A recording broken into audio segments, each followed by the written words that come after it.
धर्म प्रेमियों, सजोबाई हुई। सजोबाई ने व्याख्या की है। सजोबाई कहती है कि राम तजू पर मैं गुरु ना विसारू। सजोबाई भक्त हुई, फिर महात्मा बनी। सजोबाई ने कहा कि मैं राम को तज सकती हूँ। राम यानी जिसके लोक में हम रहते हैं, त्रिलोकीनाथ, जिसको ईश्वर कहो, गॉड कहो, जिसको खुदा कहो, जिसको शिव परमात्मा भी कहते हैं। गुरु महाराज ने जो पहला नाम दिया उन्हें नारायण भी कहते हैं। भक्त कह रही है, आप और हम जिस मार्ग में हैं, एक भक्त के विचार वो प्रकट कर रहे हैं और कह रहे हैं कि मैं राम को तज सकती हूँ पर गुरु को नहीं विसार सकती हूँ। इसका कारण उन्होंने बताया सजोबाई ने। सजोबाई कहती है कि राम ने हमको तन मन के घेरे में कैद कर दिया, मोह माया ममता के बंधन में हमको आपको जकड़ दिया, इसलिए मैं उनको तज सकती हूँ। लेकिन गुरु ने हमको जो है इस भव जाल से, भव बंधन से निकालने के लिए आए और गुरु हमें भवजाल से, भव बंधन से निकालते हैं। इसलिए मैं राम को तज सकती हूँ। अगर सामने खड़े हो और प्रश्न उठे कि तुम्हें किसे चुनना है, तो भक्त कहता है कि मैं गुरु को चुनूंगी, मैं राम को तज दूंगी, उसको मैं त्याग दूंगी। सजोबाई कहती है। एक तरफ कबीरदास जी कहते हैं कि गुरु गोविंद दो खड़े। दिशा की वजह से हो रहा है क्या? एक तरफ कबीरदास जी कहते हैं कि गुरु गोविंद दो खड़े, काके लागू पाए, और बलिहारी गुरु आपने गोविंद दियो लखाए। गुरु की इतनी महिमा है। कबीर साहब कहते हैं कि जब ईश्वर सामने हो और गुरु सामने हो और आपके सामने एक संकट पड़ जाए, धर्म संकट में आप आ जाओ, तो महात्मा और शिष्य कहते हैं, शिष्य चुनते हैं और महात्मा कहते हैं कि तुम्हें क्या करना चाहिए। कबीर साहब बता रहे हैं कि तुमको गुरु के पैर पड़ने चाहिए, गुरु का जो है चरण स्पर्श करना चाहिए, ना कि ईश्वर का जिसके लोक में हम रहते हैं। तो सजोबाई ने आगे बताया, सजोबाई जब साधन भजन पर बैठती थी तो उस समय पर सजोबाई पहले अपने गुरु का आसन जो है वह साफ सुथरा करके एक आसन लगाती थी। सजोबाई रोज़ की उनकी ऐसी क्रिया थी। जैसे आप भी आश्रम पर आकर के साफ सफाई शुद्धि करते होंगे, वो मानते हैं कि बाबा जी इस गद्दी पर बैठे थे और आप उसकी शुद्धि सफाई करते हो, तो उसी तरह सजोबाई भी जो है जिस आसन पर उसके घर पर आए गुरु और जिस आसन पर बैठे थे, उस आसन को वो रोज़ जो है साफ़ सुथरा करके ऐसी भावना प्रकट करती है कि मेरे गुरु आसन पर आएंगे सूक्ष्म रूप में। और एक दिन हुआ यूँ कि सजोबाई के सामने जो है ईश्वर प्रकट हो गए, त्रिलोकीनाथ, पहला नाम जो हमको आपको मिला हुआ है। तो सजोबाई से वो कहते हैं कि सजो मुझे अंदर नहीं बुलाओगी? तो सजो कहती है कि ठीक है, आना है तो आप आ जाइए, आना है तो आप अंदर आ जाइए, आपको कोई मनाही नहीं है। और जब अंदर आ जाते हैं तो सजोबाई को ईश्वर कहते हैं, मैं इस आसन पर बैठ सकता हूँ? सजोबाई कहती है, आप इस पर नहीं बैठ सकते, इस पर मेरे गुरु का अधिकार है, ये आसन मेरे गुरु का है, आप चाहे दूसरे आसन पर बैठ सकते हैं, इस आसन पर आप बैठ नहीं सकते हो। तो महापुरुषों ने, सजोबाई ने कहा कि गुरु की इतनी महिमा है जिसके लिए महापुरुषों ने कहा, भक्तों ने कहा कि आप अपनी हाड़ मांस की जबान से आप गुरु की, संतों की, महापुरुषों की आप व्याख्या कर ही नहीं सकते हो, उनकी महिमा गा ही नहीं सकते हो। महिमा करते करते सभी थक गए, फिर आखिर में सभी ने ये कह दिया, जो जान गए, महिमा करते करते वो मौन हो गए और गुरु की महिमा और उनकी अपार दया और शक्ति को अनुभव करते हुए उनके प्रेम में केवल उनके आंसू निकलने लग गए, शब्द समाप्त हो गए, केवल आंसू की धारा बहने लग गई कि गुरु की हम पर कितनी दया है, कितना एहसान है, केवल हम पर ही नहीं, संत जो है सभी लक्ष्य 84 के नरक और 84 और मनुष्य शरीर में रहती हुई जीवात्मा, प्रेत आत्माएं में रहती हुई सारी जीवात्मा, इन सभी पर दया करते हैं। किसी को जो है वो दया से दूर नहीं रखते, दया से वंचित नहीं रखते, सभी पर वो दया करते हैं। तो महापुरुषों ने आखिर में ये कह दिया, भक्तों ने ये कह दिया कि 7 समुद्र की मसी करूँ, गुरु गुण लिखा न जाए, धरती सब कागज करूँ, लेखनी करूँ वन राय, और 7 समुद्र की मछी यानी साई करूँ, गुरु गुण लिखा ना जाए। कहा कि गुरु के गुण हम नहीं कर सकते। फिर स्वामी जी महाराज ने सत्संग में ये बताया कि महात्मा क्या देते हैं, क्या करते हैं, उसको हमको आपको बड़े बारीकी से समझने का प्रयास करना चाहिए। कबीरदास जी के मुख से वाणी का उच्चारण होता है। कबीर साहब कहते हैं कि बैल बने हल जूते, दे कोल्हू के तेल, देत कसाई बेच, मांस कटी बोटी बिकी, चमड़न बनी नगार, और अभी कछु करम बाकी, तिस पर पड़ती मार। यह जीव मोह माया में, अहंकार में, झूठे शानो शौकत में, यह जो है परिवार में, ये जाति में, ये कुनबे में, और ये नाती में, ये पोती में ऐसा फंसा है, महात्माओं की बातों को नहीं मान करके ये अपनी दुर्गति कर लेता है। जब मैं वहाँ से गुजरता था तो चौधरी साहब को ये कहता कि चौधरी साहब तुम्हारे तो बच्चों की शादी हो गई और अभी नाती पोती हो गए, अभी भक्ति भजन कर लो, भक्ति भजन कर लो, अभी तुम्हारे पास समय नहीं है। तुम्हारी जवानी और बुढ़ापा, जवानी चली गई, बचपन चला गया, अभी जो है शाम हो गई है और अभी अंधेरा होने वाला है, तुम्हारा समय अभी थोड़ा सा बचा है। इस थोड़े से समय में तुम उस भगवान का भजन कर लो, ताकि इस शरीर को छोड़ने के बाद तुम्हारा अगला जो रास्ता है, अगला जो पड़ाव है, अगला जो सफ़र है, वो सुखमय रहे। तो चौधरी साहब कहते थे कि महात्मा जी कर लूँगा, अभी ये नाती पोती थोड़े बड़े हो जाएंगे, इनकी शादी वगैरह हो जाएगी तो मैं भक्ति भजन तुम्हारे साथ लग के कर लूँगा। फिर कबीर साहब कहते हैं, फिर कभी जाना होता था तो कहता था कि अरे चौधरी साहब तुम्हारे जो है नाती ये तो बड़े हो गए, चलो अभी तो कर लो। तो कबीर साहब कहते हैं कि चौधरी साहब को मेरी बात समझ में नहीं आती थी। जब भी जाता था चौधरी साहब कोई ना कोई बहाना बना देते थे। और एक दिन ऐसा हुआ कि मेरा जाना हुआ तो मैंने देखा कि चौधरी साहब जिस ओटे पर बैठ करके अपने नाती पोती को खिलाते थे, उनको दुलार करते थे, तो उसी ओटे पर देखता हो तो चौधरी साहब बैठे नहीं हैं। तो बहू रानी को पूछा कि भाई आपके ससुर कहाँ चले गए? तो बहू रानी ने कहा कि वह जो है शरीर छोड़ करके चले गए, उनका जो है राम नाम सत्य हो गया। अब कबीर साहब ने कहा कि वही चौधरी, अब देखो उसकी दुर्गति क्या हुई। महात्माओं की बात न मान करके, भक्ति भजन को न करते, उन्होंने जो है अपनी दुर्गति कर ली। कबीर साहब कह रहे हैं कि उनकी धर्मदास ये दुर्गति हो गई कि देखो उन्होंने मेरी बात को नहीं माना, और जिसने जीवन भर में जो जो कर्म किए, अच्छे कर्म तो चौधरी के रहे ही नहीं, जो सारे कर्म किए वो कर्म के फलीभूत चौधरी को जो है उस ईश्वर ने बैल में योनि में डाल दिया, बैल की योनि में।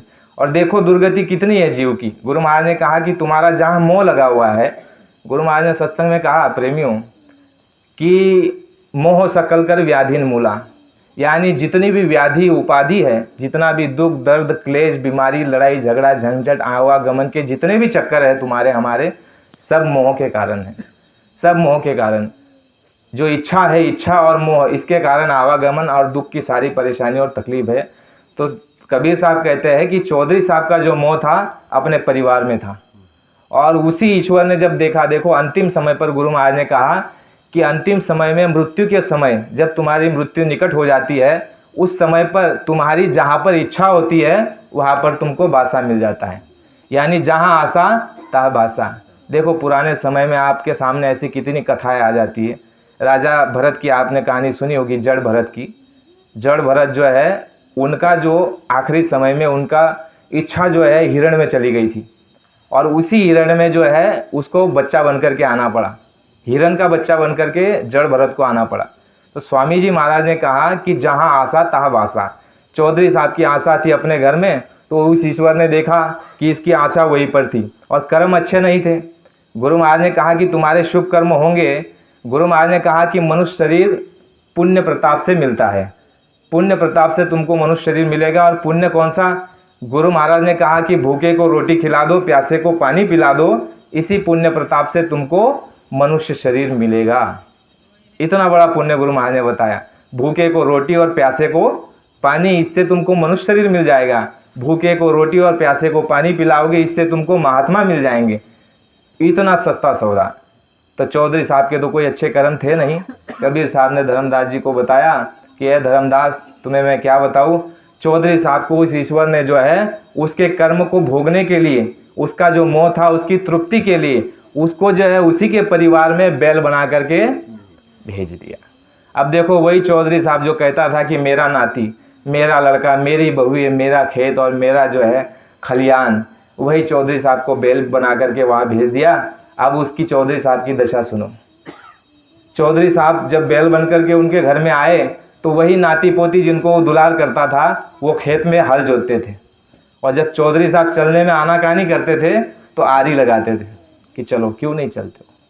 कितनी दुर्दशा है तुम्हारी हमारी। महात्माओं ने ये सारी दुर्दशा देखी, तभी उनको जो है हम पर रहम आया। स्वामी जी महाराज ने सत्संग में बताया प्रेमियों, गुरु महाराज ने कहा कि दुख में तुमको देखा जब ही, दया उठी हम आए तब ही। तुमको जब दुख में देखा, तकलीफ में देखा, नरकों में काटे गए, तड़पाए गए, रुलाए गए, सताए गए, कष्ट और तकलीफ जब तुमको दी गई, तो मालिक कहता है, गुरु महाराज ने कहा कि दुख में तुमको देखा जब ही, दया उठी हम आए तब ही। तो कबीरदास जी ने कहा कि उसकी इतनी दुर्गति हुई, पहले तो उसको अच्छी तरह से हल जोता, खेत में काम लिया, और जब नाकामा हो गया, जिसको आप कहते हो देसी भाषा में कि अभी ये कोई काम का नहीं है, उसको जो है कहाँ बेचा, उसको जहाँ पर वो जो है पिरोई होती है वहाँ पर भेज दिया। वहाँ पर जो है अच्छी तरह से उनको जो है काम में लिया गया बहुत दिनों तक। लेकिन जब वहाँ भी चलने में आनाकानी करने लग गया तो उसी जो है धंधे वाले ने, और आपका जो है कोल्हू का, उसको कहते हैं कोल्हू का तेल निकालते थे, रस निकालते थे, बैल बने हल जूते दी कोल्हू को तेल, यानी कोल्हू वाले को बेच दिया। फिर कोल्हू वाले ने जब काम ले लिया, कस निकाल लिया, तो उसने क्या किया, भाई खूंटे पे मर जाएगा तो मेरा नुकसान हो जाएगा क्योंकि मैंने उसको पैसा दिया है। तो कोल्हू वाले ने एक काम किया कि ले जाओ भाई कसाई को। कसाई ने कहा कितना दो, अरे भाई जो देना है वो दे दो, जो देना है वो दे दो, और मेरे तो काम में आ गया। तो कसाई को बेच दिया। अब देखो उसकी दुर्दशा ये हुई कि कसाई उसको ले गया। कितनी दुर्दशा है उसको आप विचार करो। ये तुम्हारी हमारी कहानी है, किसी और की कहानी नहीं है। कसाई उसको ले गया, मांस कटी। देखो कसाई जो होते हैं बूचड़ खाने, कत्ल खाने, इसमें पहले जो है जानवरों को ले जाया जाता है और उनको कई दिनों तक भूखा रखा जाता है। खाना नहीं दिया जाता है, चारा नहीं दिया जाता है, भूखा रखा जाता है कई दिनों तक। उसके बाद जब उसको काट दिया जाता है तो ऐसा बताते हैं कि ये जो मांस है, मांस को अलग कर देते हैं। मांस कटी, बोटी बिकी, चमड़न बनी नगार, यानी जो चमड़ा बचा उसका क्या बना, ढोल नगारा बना। जो हड्डी निकलती है, हड्डियों को देखो पहले के समय में वो इस्तेमाल इतना नहीं करते थे, लेकिन आज के समय में देखो जो हड्डी निकलती है, हड्डी को कई जो टूथपेस्ट होते हैं उसमें भी मिलाते हैं, कई जो कीमती शक्कर होती है उसमें भी हड्डी को मिलाते हैं। यानी जो खून निकलता है, खून का भी इस्तेमाल होता है। जो कत्ल खाने में जो खून निकला, हड्डी निकली, मांस निकला, चमड़ा निकला, इसको किसी को भी वेस्टेज नहीं जाने देते और सब जो इस्तेमाल होता है। और जो हम कहते हैं ना कि हम शुद्ध शाकाहारी हैं, तो हम शुद्ध शाकाहारी नहीं हैं अगर समझते नहीं है पूरी तरह से बात को। क्योंकि देखो ये बहनें जो है ना फेयर एंड लवली लगाती है, कितनी ऐसी बहन यहाँ होगी जो फेयर एंड लवली लगाती है। तो फेयर एंड लवली में आपको मालूम है क्या है, सुअर की उसमें चर्बी मिलाई गई है। सुअर की चर्बी आप मुंह पे लगाते हो और वो वोट को भी लगती है, और वोट को लगती है तो फिर शुद्धि कहाँ रही, अशुद्धि हो गई ना। तो ऐसी बहुत सारी मिलावटें आज हो रही है, उस समय मालूम नहीं। तो मांस कट गया, वो बोटी बिक गई कि भाई मांस कट गया, बोटी बिक गई। अब चमड़ा जो बचा उसका क्या बनाया, नगारे वाले को भेज दिया कि भाई तुम नगारा बना लो इसका। कि वहाँ पर जो है शादी थी, उस शादी में वो नगारा चला गया और उस शादी में नगारा बज रहा है, जोर जोर से थप थप थप थप ऐसे आवाज़ आ रही है। और उसी शादी में चौधरी साहब की बहू भी नाच रही है, नाती भी नाच रहा है और पोता भी नाच रहा है। विचार करो, मांस कटी, बोटी बिकी, चमड़न बनी नगार, और चौधरी की अभी कछु कर्म बाकी तो तिस पर पड़ती, अभी भी कर्म बाकी है, इसलिए चमड़े को भी नहीं छोड़ा जा रहा है प्रेमी। ये दुर्दशा देख करके महात्माओं को बड़ा दुख होता है। इसलिए स्वामी जी महाराज ने कहा कि तुम अमोलक मनुष्य शरीर में बैठे हुए हो, और अब की बार तुमको जो ये मनुष्य शरीर मिला हुआ है, गुरु महाराज ने कहा कि ये ना तुमको खेती जोतने के लिए, ना बच्चे पैदा करने के लिए, ना ही दुकान धंधा के लिए विशेष तौर पर नहीं। गुरु महाराज ने कहा ये जो तुमको सांसारिक रूप में जो दिया गया है, ये तुम्हारे प्रारब्ध में ये केवल एक सहयोग रूप में है। असली काम, असली उद्देश्य, असली मकसद तुम्हारा इस मृत्युलोक में आने का एक ही है, और वो है प्रभु की प्राप्ति। और जीते जी जन्म मरण के द्वंद्व से और जन्म मरण के चक्कर से तुम अपने आप को छुड़ा लो, ये अधिकार उसने तुमको दे करके रखा है। गुरु महाराज ने कहा कि जब तुम माँ के गर्भ में औंधे मुंह लटके थे, तो उस ईश्वर की ऐसी करामात है, वो 7वें महीने में गुरु महाराज ने कहा 5 महीने के बाद जीवात्मा को वो शब्द की डोर से, जो तुमको हमको नामदान दिया है, उस शब्द की डोर से जो है जीवात्मा को माँ के घर में उतारा जाता है 5 महीने बाद। और उसके बाद जब उसको उतारा जाता है तो उसके बाद उसके अंग बनना शुरू हो जाता है, बाल बनते हैं, हड्डी बनती है, दांत बनते हैं, ये तमाम प्रकार की उसमें क्रिया शुरू हो जाती है। और 7वें महीने में प्रेमियों ऐसी उसकी करामात है कि वह उस जीव को अपने पूर्व जन्मों का पूरा बोध करा देता है। 7वें महीने में तुमको हमको अपने जो है पूर्व जन्म का पूरा उसने बोध करा दिया। कहाँ पर? माँ के पेट के अंदर में मलमूत्र में तुम हम पड़े हुए थे, और वहाँ पर उसने तुमको हमको बोध करा दिया कि तुम कितना पाप, कितना पुण्य और कितना नरक और 84 की मार झेल करके आए हुए हो।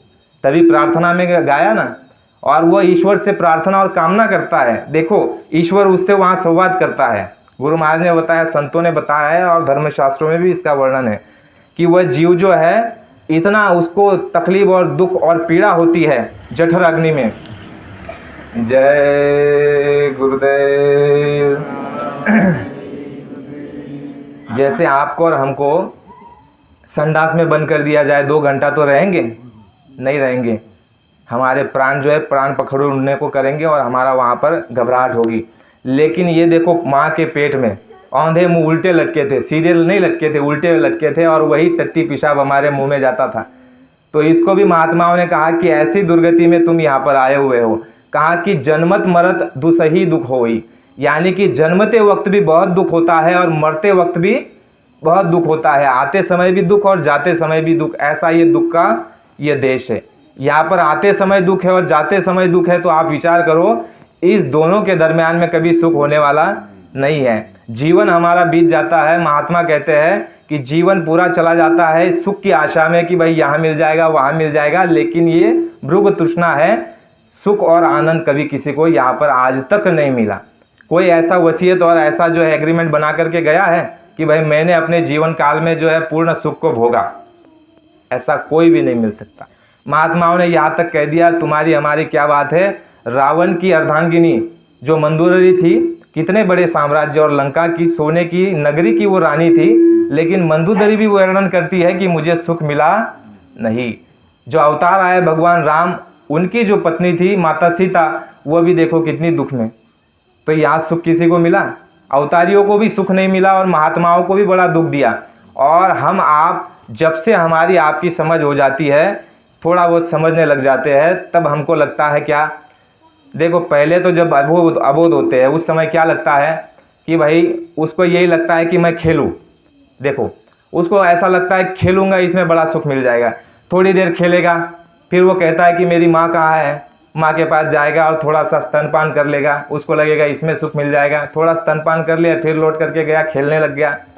तो ऐसे सुख की तलाश में हम, उसके बाद थोड़े सयाने हुए तो देखो खेलना उसको उतना पसंद नहीं है। उसको जो है अपने भाई, अपने जो है चाचा के लड़के, ये ज़्यादा पसंद आने लग जाते हैं। उसके बाद वो उसमें सुख ढूंढने लग जाता है। उसके बाद मित्रों में, जो हमारे मित्र होते हैं, उसमें सुख ढूंढने लग जाता है। माँ बाप के पास में जो सुख होता है उससे कम हो जाता है, उससे थोड़ा दूर हो जाता है।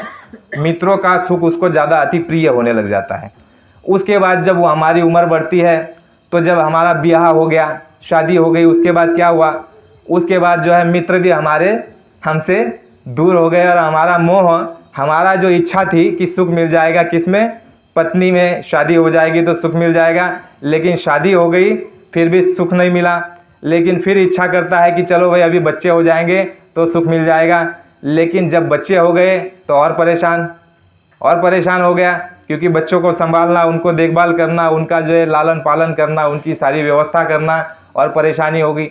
और मान लीजिए कि नालायक निकल गए तो और सर पटकने लग गया कि इससे अच्छा तो बांझी होती। कितनी माएँ कहती है कि भाई इससे अच्छा होता है कि मैं बांझी होती। ऐसे नालायक लड़के पैदा हो गए, ऐसी नालायक लड़कियां पैदा हो गई जो हाथ पकड़ करके चले गए, इससे अच्छा तो हम बांझ होते। यानी कि पूरे जीवन काल में हमने सुख की कामना की, लेकिन महात्मा जो बता रहे हैं, महात्माओं की बातों पर किसी का ध्यान नहीं जा रहा है। महात्मा कह रहे हैं, चीख चीख करके कितने वर्षों से कहा जा रहा है, 700 वर्षों से, जब से संत महात्मा कबीरदास जी से लेकर के बाबा जी तक जितने भी महात्मा आए, उन्होंने क्या कहा कि सुख तुम्हारे अंदर है, सुख तुम्हारे अंदर है, और उस सुख की चाबी जो है महात्माओं के पास है। और वो कबाड़ है, वो उस कबाड़ के अंदर में सुख रखा हुआ है और वो जो है उसकी चाबी बंद है, वो ताले में लगा हुआ है, उसकी चाबी ले जाओ महात्माओं से।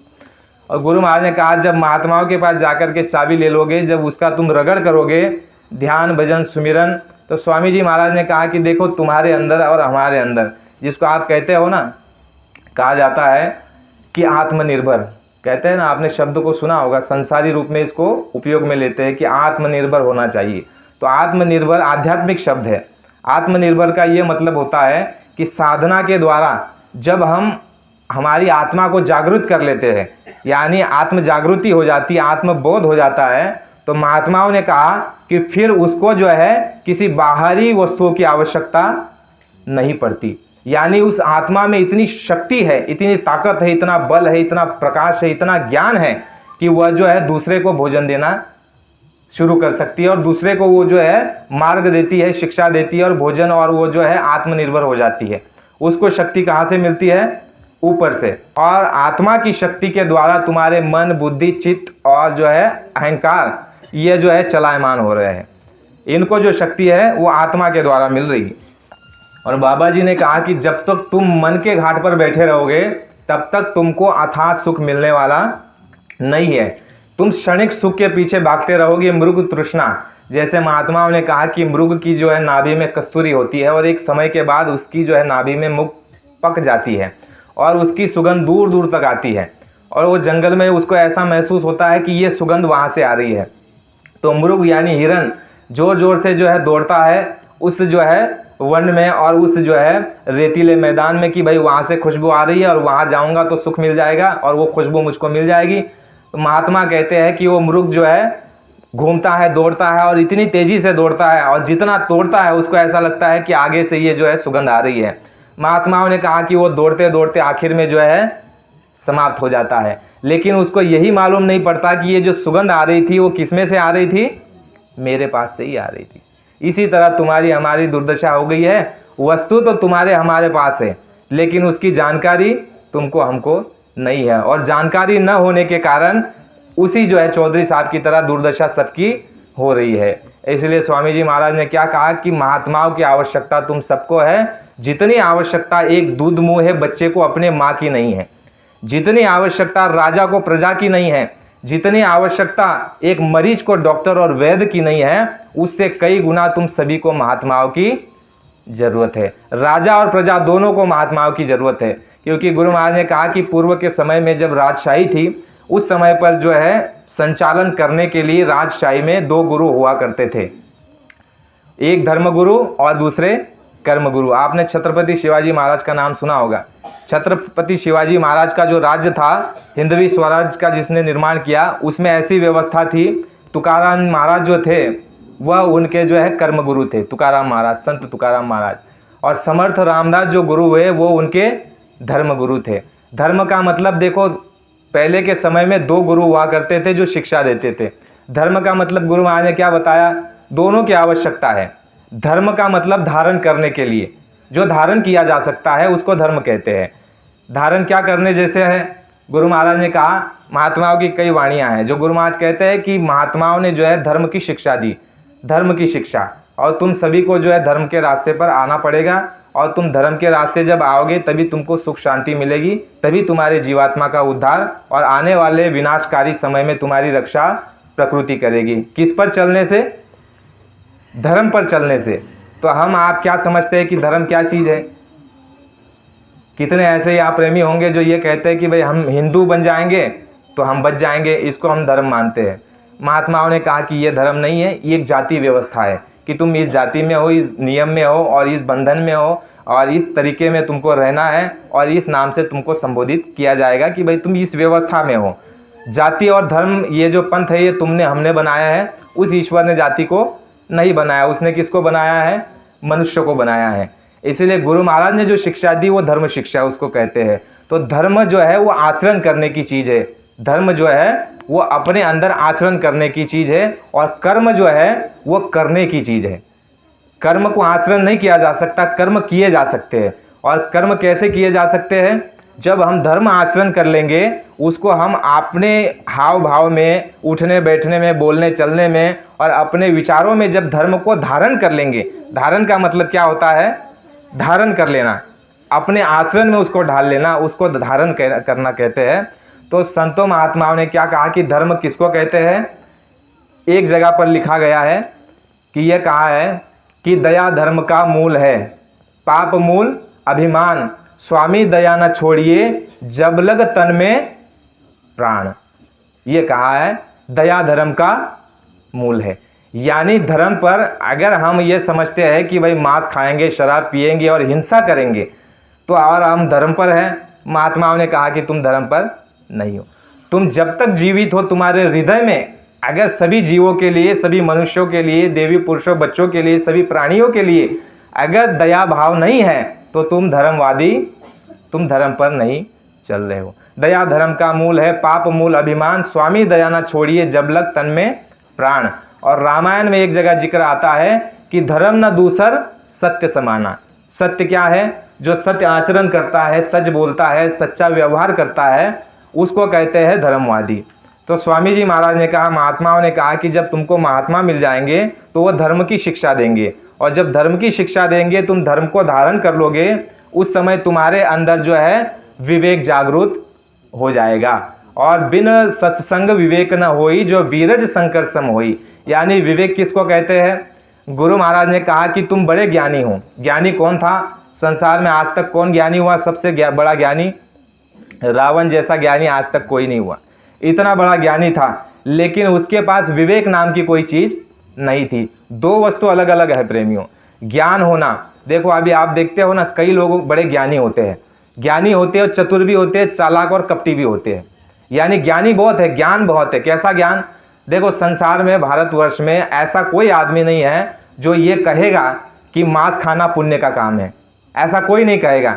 मालूम सबको है, जो मांस खा रहे, शराब पी रहे, चोरी कर रहे, डकैती डाल रहे, बेईमानी, घूसखोरी और भ्रष्टाचार कर रहे, सबको मालूम है कि ये क्या है? बुरा है, बुरा है। ये सबको मालूम है। ये क्या है? ज्ञान है, ये ज्ञान है। लेकिन बुरा है ये मालूम होते हुए उसको न करना, ये क्या है? विवेक है।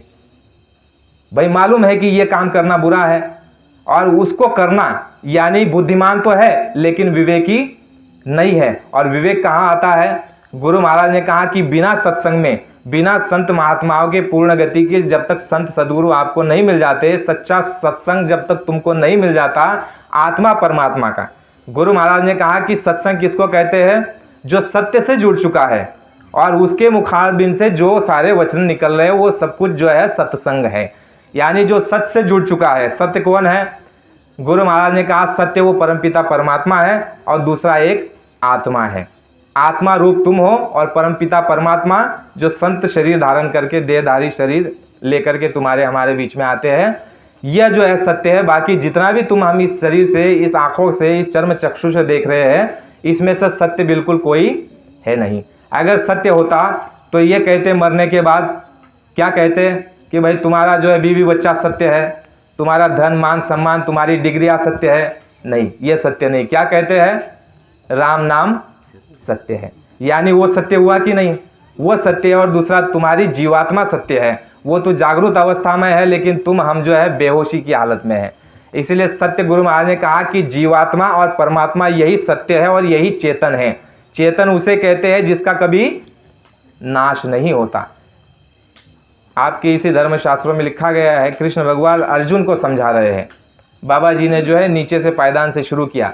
गुरु महाराज ने तुम्हारी हमारी बात बताई, उसमें से दृष्टांत निकाल करके बताया कि कृष्ण भगवान अर्जुन को समझाते हैं, हे अर्जुन गांडी उठाओ और धर्म करो, धर्म करो, इनको मार दो, ये सारे अधर्मी हैं। अर्जुन कहता है कि प्रभु मैं इनको कैसे मारूं? ये मेरे देखिए गुरु है, ये मेरे दादा परदादा है, ये मेरे चचेरे भाई, ये सारे मेरे रिश्तेदार हैं, मैं इनको मारूंगा नहीं। और इनको मार करके अगर मुझे राज्य मिलता है तो ऐसे राज्य से अच्छा है कि मैं भीख मांग करके गुजारा कर लूँगा, मैं इनको मारने वाला नहीं। देखा जाए तो ये भी एक धर्मी था। किसी को मार करके राज्य प्राप्त करना ये भी अधर्मी है। लेकिन उस समय जब कृष्ण भगवान स्वयं कह रहे हैं, अगर भगवान, अगर गुरु कहते हैं कि भाई ये सच है, तो उस बात को हमको मान लेना चाहिए, क्योंकि उसके साथ में जो है रहस्य जुड़ा हुआ है और हमारा हित है। लेकिन जब कृष्ण भगवान की बात अर्जुन ने नहीं मानी तो अर्जुन को जो है कृष्ण भगवान कहते हैं तू इनको मार नहीं सकता। और वैसे ये शरीर रूप में सारे मरे पड़े हुए हैं, ये सब मरे हुए, इनमें से जीवित कोई नहीं है। तुमको केवल एक निमित्त मात्र होकर के गांडी उठाना है और ये सारे काल के गाल में जा चुके हैं और ये मर चुके हैं, ये भविष्य में जो है मर चुके हैं और तुमको केवल एक निमित्त मात्र धनुष्य बाण उठा करके इन पर चलाना है। फिर भी अर्जुन मानता नहीं है। फिर कृष्ण भगवान उसको समझाते हैं कि है अर्जुन, तुम इसको मार नहीं सकते, कि ये जीवात्मा को ना कोई शस्त्र मार सकता है, ना इसको गलाया जा सकता है, ना काटा जा सकता है, ना ही इसका कोई विनाश है। ये अविनाशी है, अविकारी है। अविनाशी मतलब इसका कभी विनाश नहीं होता, अविकारी मतलब जीवात्मा में किसी प्रकार का कोई विकार नहीं है। तो विकार किसमें है? विकार तुम्हारे हमारे मन में है। स्वामी जी महाराज ने कहा कि ये सारी जीवात्मा रूप में, शरीर रूप में हम जो बैठे हैं, तुम्हारे और हमारे भीतर में आत्मा रूप में एक अंश जो है परमपिता परमात्मा का मौजूद है, बैठा हुआ है।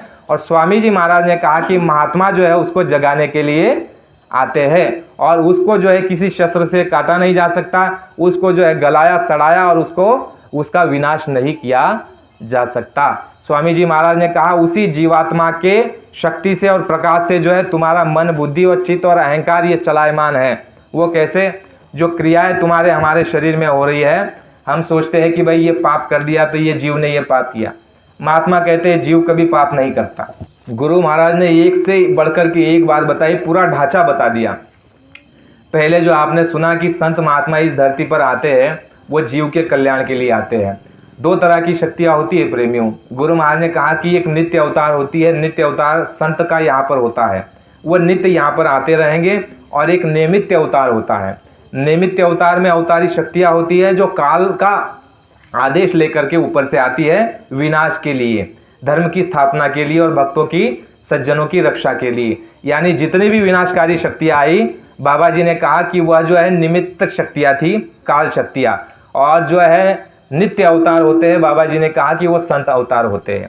और वो जब धरती पर आते हैं तो स्वामी जी महाराज ने कहा कि वो जीवात्मा को जगाने के लिए आते हैं, उनका दूसरा कोई काम नहीं होता। जैसे हम कार्यक्रम में जाते थे, स्वामी जी महाराज काफिला लेकर के आते थे, तो देखो गुरु महाराज जब बैठते थे, आसन लगता था, वहाँ पर पीछे लिखा रहता था। आपने पढ़ा होगा, ध्यान दिया है, पीछे बड़े बड़े अक्षरों में लिखा रहता था, उससे गुरु महाराज की पहचान होती है। बाबा जी ने वहाँ पर लिखवाया था कि हम आए उस देश से जहाँ तुम्हारा धाम, और तुम सबको घर पहुँचाना एक हमारो काम। गुरु महाराज ने कहा बच्चा मेरा दूसरा कोई काम नहीं है, तुमको अपने घर पहुँचाना बस एक ही मेरा काम है। और ये काम कौन करता है?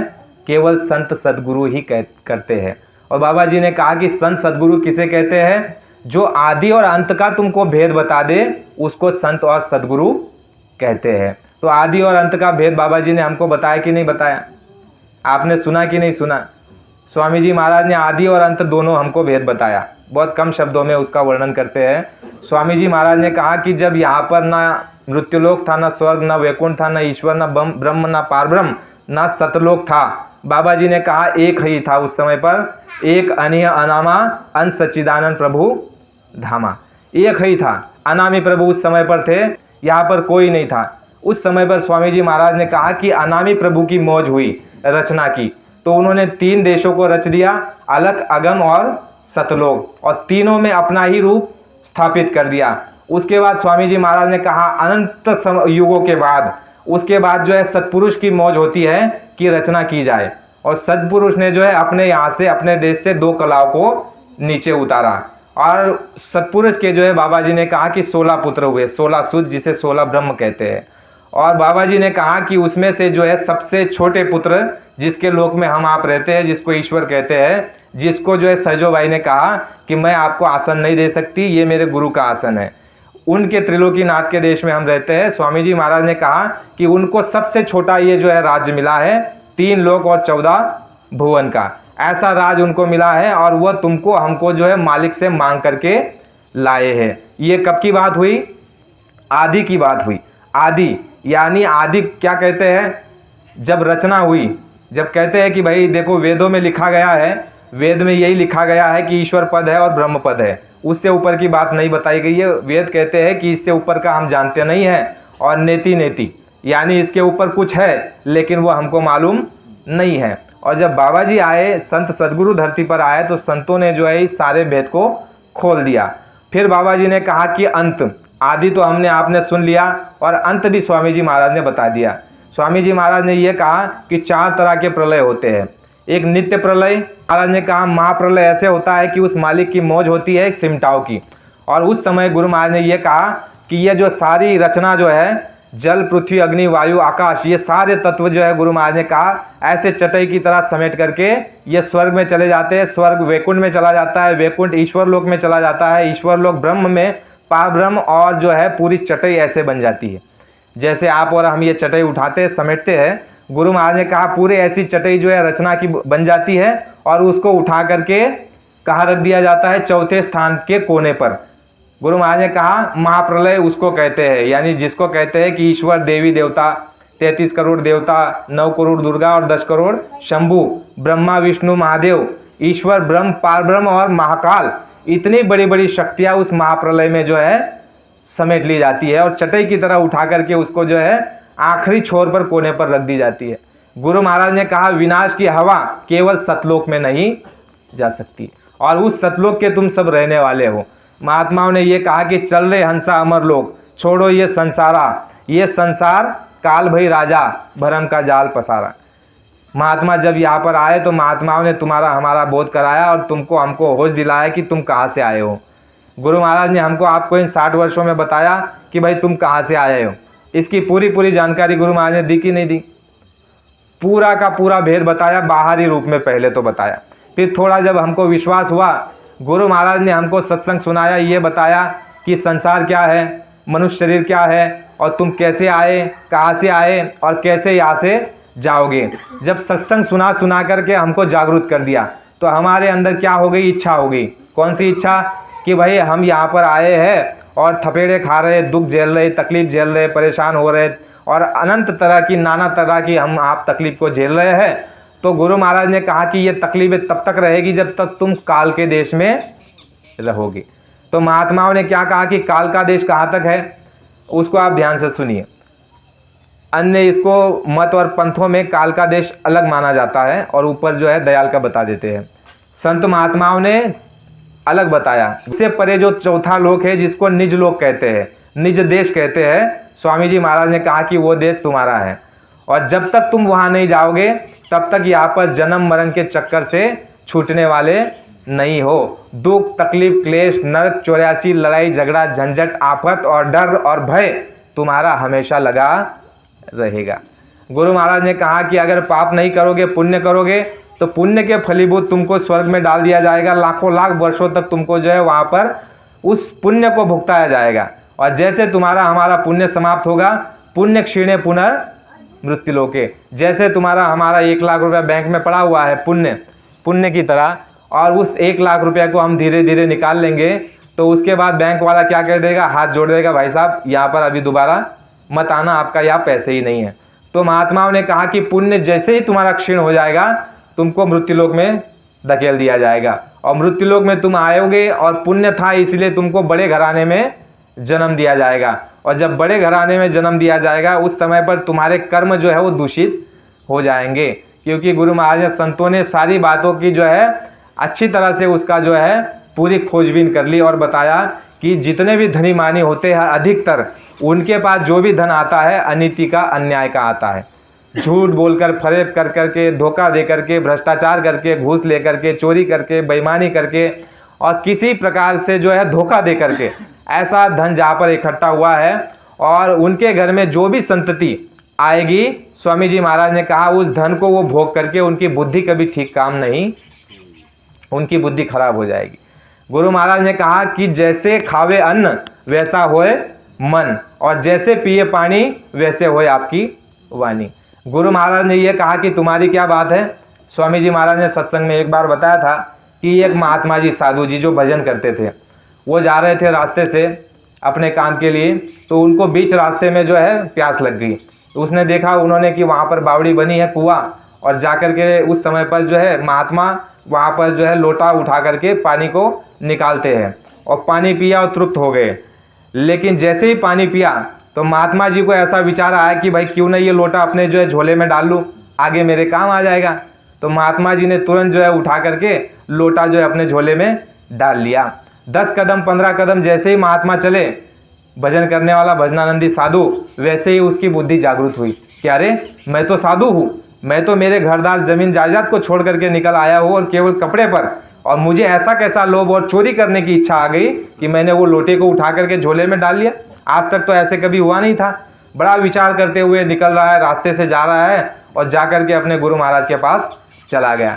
गुरु महाराज को कहा कि स्वामी जी महाराज, मेरे मन में ऐसे चोरी करने की भावना ही कैसे आ गई? मैंने तो आपका बहुत दिनों से सत्संग सुना, मैंने तो अपने घर को त्याग दिया, जमींदारी को त्याग दिया, बच्चे और पत्नी को त्याग दिया, मैंने धन द्रव्य को त्याग दिया, लेकिन ऐसा विचार कैसे आ गया कि मैं चोरी कर लूं?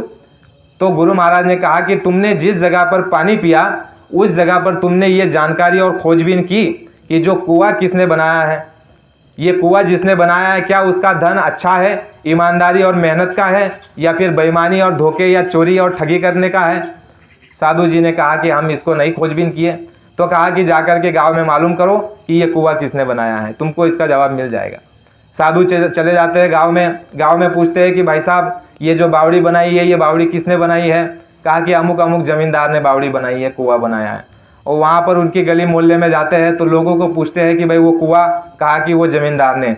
तो लोगों को पूछते हैं कि भाई जमींदार का जो पैसा है वो शुद्ध है या अशुद्ध है?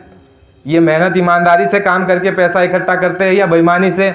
लोगों ने कहा अरे ये तो बड़ा बेईमान आदमी है, बड़ा धन धान्य से परिपूर्ण है, इसके पास बड़ा माल है, लेकिन इसकी जो कमाई है वो सारी अशुद्ध है।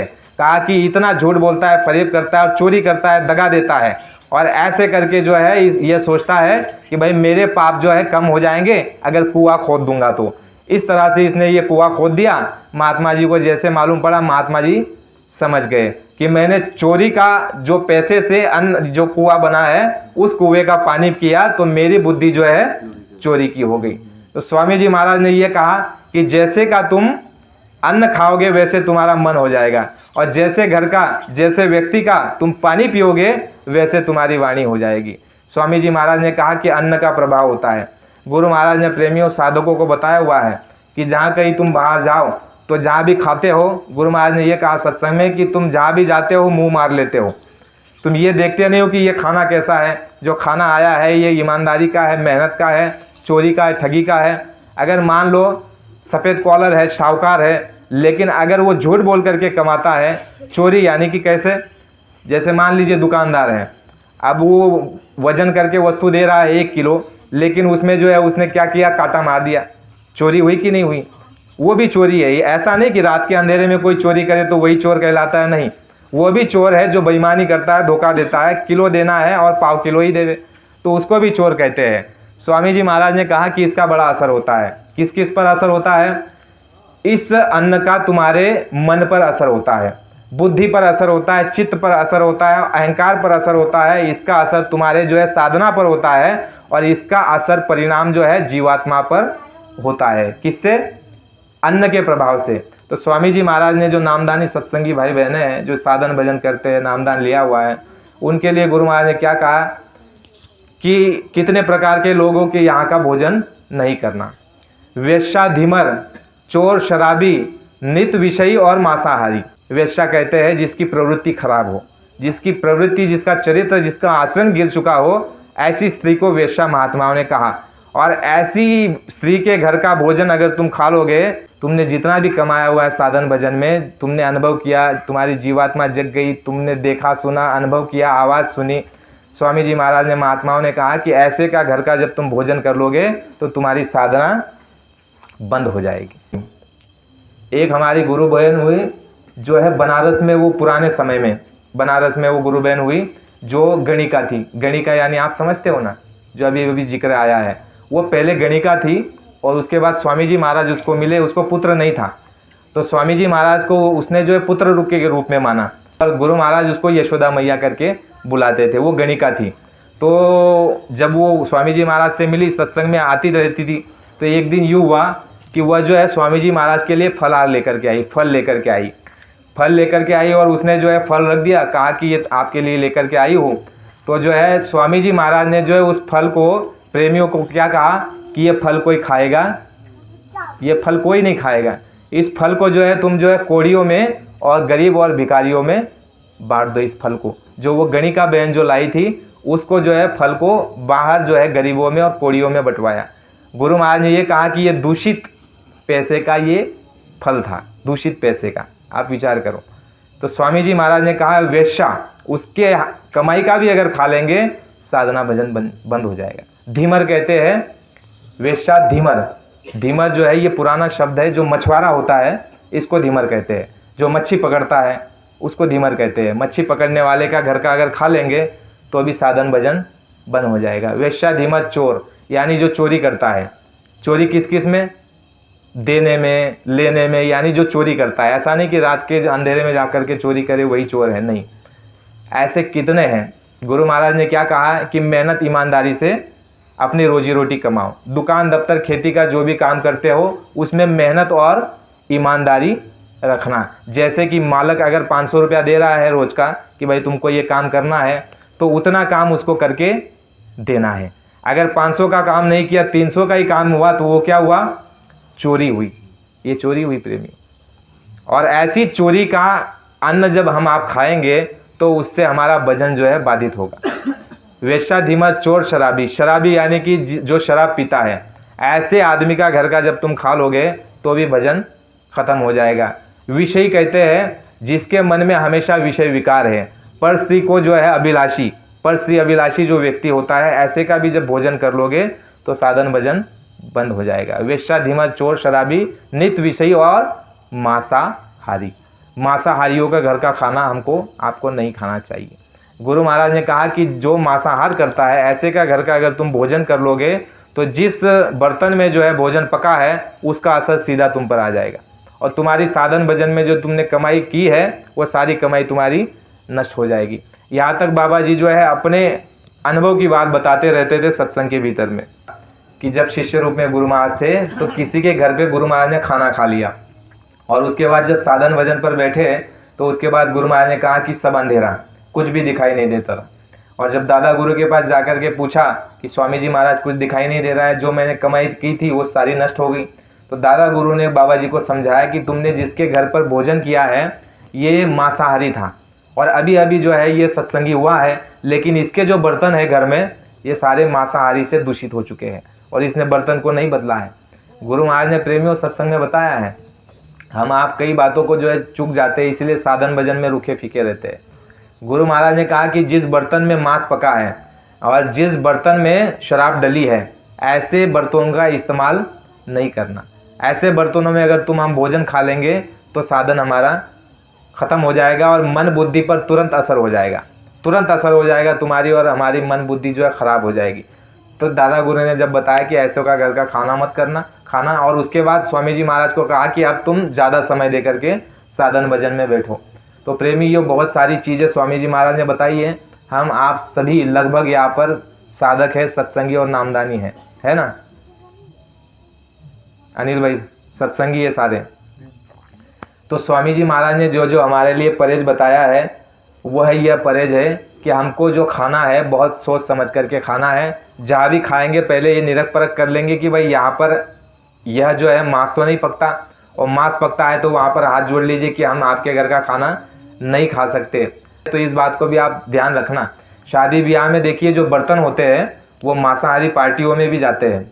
जैसे हमारे वहाँ पर मानता होती है, मनोती में जो है बकरे कटते हैं, और जो बर्तन शादी में आते हैं वही बर्तन वहाँ मनोती के जो है कार्यक्रम में जाते हैं जहाँ मांस पकता है। तो हम लोग जो है कितने हमारी संगत में ऐसे प्रेमी हैं जो शादी में भी भोजन नहीं करते, जाते हैं जो है वहाँ पर दे दो जो देना है तुमको अपनी तरफ से कवर, लेकिन भोजन नहीं करते, क्योंकि भोजन करने से वो तुरंत असर तुम्हारे ऊपर आएगा। पहली बात तो जिसने वो भोजन दिया है वो मांसाहारी है। दूसरी बात कि जो बर्तन में बनाया जा रहा है उस बर्तन में मांस पका हुआ है। तीसरी बात जो लोग बना रहे हैं वह भी अशुद्धि है। तो खाने का बड़ा असर होता है, अन्न का बड़ा असर होता है। गुरु महाराज ने कहा कि ऐसा अन्न जो भी ग्रहण करेगा उसकी बुद्धि खराब हो जाएगी, और जब बुद्धि खराब हो जाएगी तो उसका मन जो है चंचल हो जाएगा और उसके कर्म जो है खराब हो जाएंगे। स्वामी जी महाराज ने कहा कि वही ऐसे लोगों के घर में जो भी संतति आती है उसकी बुद्धि जो है कभी काम ठीक तरह से नहीं करेगी, और स्वर्ग का आया हुआ जीव, स्वर्ग का आया हुआ जीव राजा महाराजा जमींदार साहूकार और करोड़पति और अबजपति के घर में आया और जैसे ही उसके कर्म खराब हो गए तो उसका रास्ता कहाँ बदल गया? नरक में बदल गया, नरक और 84 में बदल गया। महात्माओं ने कहा कि पुण्य क्षीणे पुनः मृत्यु लोके, और मृत्युलोक में आकर के जब उसके कर्म अधिक खराब हो गए तो उसका रास्ता तुरंत नरक और 84 का हो गया।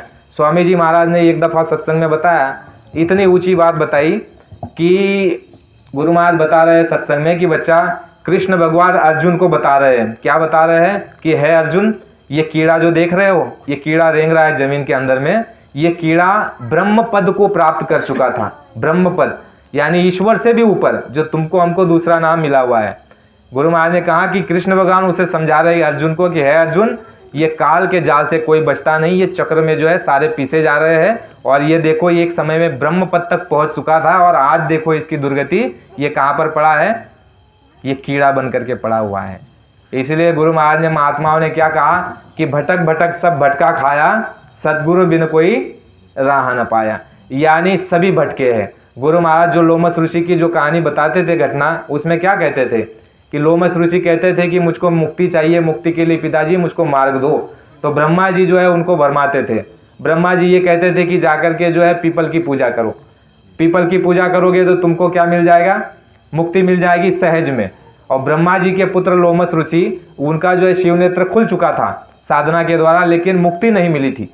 तो लोमस ऋषि तुरंत आंख बंद करके देखते थे और पिताजी को ये कहते थे कि अरे पिताजी, मैंने तो पीपल की जो है कई जन्मों तक पूजा की, कई जन्मों तक मैंने जो है वहाँ पर पूजा की, अर्चना की, लेकिन मरने के बाद मुझे कौन सा जन्म मिला? एक कुकुर करके आता है, कीड़ा जो पीपल पर बैठता है, मुझे वहाँ पर जन्म मिल गया। ब्रह्मा जी तुरंत कहते हैं अरे बच्चा तुम एक काम करो, तुम जो है गंगा और जमुना की पूजा करो। लोमस ऋषि सुनते हैं और तुरंत आंख बंद करके देखते हैं कि मैंने कई जन्मों तक गंगा और जमुना की और सरस्वती और गोदावरी की पूजा और अर्चना की, और मरने के बाद लोमस ऋषि क्या कह रहे हैं कि है पिताजी, मरने के बाद मुझे जो है मछली का जन्म और कछुए का जन्म मिल गया, मुक्ति मुझे वहाँ पर भी नहीं मिली। जैसे गुरु महाराज ने बताया कि तुम्हारी आशा जहाँ रहेगी वहाँ पर तुमको बासा मिल जाएगा। प्रेमियों, छोटी मोटी बात नहीं, ये सारा काल का जाल फैलाया हुआ है।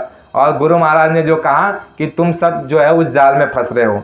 एक दफ़ा गुरु महाराज ने सत्संग में कहानी बताई थी, कौन सी? कि बहेलिया आएगा, जाल बिछाएगा, फंसना नहीं, फंसना नहीं। स्वामी जी महाराज ने ये कहानी सुनाई है। गुरु महाराज ने ये कहा कि चिड़िया को जो है एक पाठ रटा दिया कि देखो तुम्हारे को पकड़ने के लिए बहेलिया आएगा, जैसे आएगा वो पहले क्या करेगा? पहले जाल बिछा देगा, फिर दाना डाल देगा, और तुम फंसना नहीं, फंसना नहीं। ये बात उनको बता दी। तो चिड़ियों ने क्या किया? जैसे उसने बोला कि बहेलिया आएगा, जाल बिछाएगा, दाना डालेगा, फंसना नहीं, फंसना नहीं, चिड़ियों ने सुन लिया। जैसे हमने आपने 60 वर्षों से सत्संग सुना है कि नहीं? बहुत बड़ी बड़ी बातें सुनी और रटते हैं, बोलते हैं तोते की तरह, लेकिन अमल में नहीं लाते। तो वही जो है चिड़िया का झुंड जो है वही दोहराने लग गया, रटने लग गया कि बहेलिया आएगा, जाल बिछाएगा, दाना डालेगा, फंसना नहीं, फंसना नहीं। बहेलिया एक दिन आया, जाल बिछाया, दाना डाला, और चिड़िया बोलती जा रही है, बहेलिया आएगा, दाना डालेगा, जाल बिछाएगा, फंसना नहीं, फंसना नहीं, बोलती भी जा रही है और धीरे धीरे दाने की तरफ जा रही है। और दाना जैसे ही खा रही है वैसे ही पकड़ जा रही है, और पकड़ी गई फिर भी जोर जोर से चिल्ला रही है। क्या कह रही है? बहेलिया आएगा, जाल बिछाएगा, दाना डालेगा, फंसना नहीं, फंसना नहीं। अब उसको ये लगा कि ये मंत्र होगा, ये मंत्र होगा, ये बोलेंगे तो बच जाएंगे। तो बड़ी जोर जोर से, जैसे फंस गई तो बड़ी जोर जोर से बोलने लग गई कि बहेलिया आएगा, जाल बिछाएगा, दाना डालेगा, फंसना नहीं, फंसना नहीं। फंस भी गई, जाल भी डल गया, बहेलिया भी आ गया, दाने भी मुंह में है और जाल में अटक गई, फिर भी जोरों से चिल्ला रही है। गुरु महाराज ने बहुत सुनाया, बहुत रटाया कि बहेलिया आएगा, जाल बिछाएगा, फंसना नहीं, फंसना नहीं। ये जितना भी है गुरु महाराज ने कहा ये सारा जाल है, ये जाल है। गुरु महाराज ने कहा कि वेदों में जो लिखा है ये वेद फंसाने के लिए बनाए गए हैं। गुरु महाराज ने अपने सत्संग में बताया, उसमें जो है वेदों में 80,000 कर्मकांड है। कर्मकांड का मतलब क्या होता है? ये करोगे तो ये फल मिलेगा। 16,000 उपासना कांड है, ये उपासना करोगे तो उसके प्रतिफल तुमको ये सिद्धि मिल जाएगी, सिद्धि मिल जाएगी। मुक्ति और मोक्ष मिलने वाला नहीं है, यानी कर्म करोगे उसका फल मिलेगा। और 4,000 ज्ञान कांड है। 80,000 कर्मकांड, 16,000 उपासना कांड और 4,000 ज्ञान कांड। गुरु महाराज ने यह कहा कि जब रचना हुई उस समय पर जो है ब्रह्मा से वाणी आई दूसरे पद से, और वाणी आकर के जो है किसने सुनी? ब्रह्मा जी ने वाणी सुनी, और वह वाणी भोजपत्र पे लिखी, और ऊपर से आवाज आई, ब्रह्मा जी ने लिख दी भोजपत्र पर, और ब्रह्मा जी ने उसको जो है 10,000 वर्षों तक उसका ढिंडोरा पीटा कि जो है विधान बन चुका है, और अभी जो है जैसा करोगे वैसा तुमको फल मिलेगा, इस फल से तुम कोई चुकने वाले नहीं हो। और उस विधान को जो है गुरु महाराज ने बताया, ऋषि मुनि द्वारा ये समझा दिया गया। गुरु महाराज ने कहा कि महात्मा सबका भेद जानते हैं, महात्मा का भेद कोई नहीं जानता। और ये जितना भी ये काल का लोग, गुरु महाराज ने कहा यहाँ जब तक जीव रहेगा सबको डर और भय रहेगा, और एक न एक दिन उसको नरक 84 के चक्कर में आना पड़ेगा। तुम्हारी हमारी क्या हस्ती है? ब्रह्म पद तक पहुंच चुका जो जीव है वो अगर कीड़ा बन सकता है तो तुम हम कहाँ बैठे हुए हैं? तो ये यहाँ पर जो है ये काल का जाल फैला हुआ है, और यहाँ से कोई बचने वाला नहीं है। तो ब्रह्मा जी को जब लोमस ऋषि बार बार कहते कि पिताजी मैंने जो है पीपल की पूजा की, स्वामी पत्ता की पूजा की, मैंने जो है नदी की पूजा की, मैंने मूर्त की पूजा की, और मैंने एकादशी की, और सब कुछ करने के बाद भी मुझे क्या मिला? 84 योनि में मुझे जन्म में जाना पड़ा, जहाँ मेरी आशा थी वहाँ पर मुझे बासा मिल गया, पिताजी मुक्ति कहीं मिली नहीं है। तो लोमस ऋषि को ब्रह्मा जी कहते हैं कि लोमस ऋषि सुनो तुम एक बाता, मुक्ति है संतन के पास। कहा कि संतों के पास चले जाओ, वहीं पर उनके चरणों में मुक्ति निवास करती है। जय